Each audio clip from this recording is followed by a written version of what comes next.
Share બજારમાં આજે રોનક પરત ફરી છે। સપ્તાહના બીજા દિવસે પણ ભારતીય શેર બજાર ગ્રીન ઝોનમાં બંધ રહ્યું છે। આજે બજારમાં મોટો ઉછાળો નોંધાતા રોકાણકારોને રાહત થઈ છે। નિફ્ટી લગભગ એક મહિનાના સૌથી ઉપરના સ્તરે બંધ થયો છે।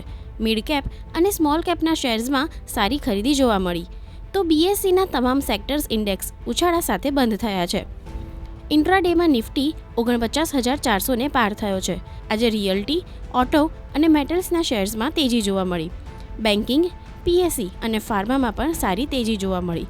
કારોબારના અંતે સેન્સેક્સ 1,131 આંક એટલે કે 1.53% ઉછાળા સાથે 75,301 પર બંધ થયો, તો નિફ્ટી 325 આંક એટલે કે 1.45% ઉછાળા સાથે 22,834 પર બંધ થયો છે।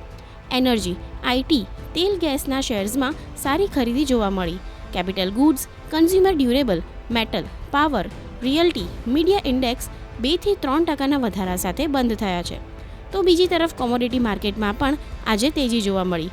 એમસીએક્સ પર સોનાનો ભાવ પ્રતિ 10 ગ્રામે 567 રૂપિયાના વધારા સાથે 88,590 રૂપિયા બોલાઈ રહ્યો છે, તો ચાંદીના ભાવ કિલો દીઠ 826 રૂપિયાના વધારા સાથે 1 લાખની પાર પહોંચ્યો છે। આ તરફ ડોલર સામે રૂપિયો 23 પૈસા મજબૂત રહેતા 86.57 પર બંધ રહ્યો।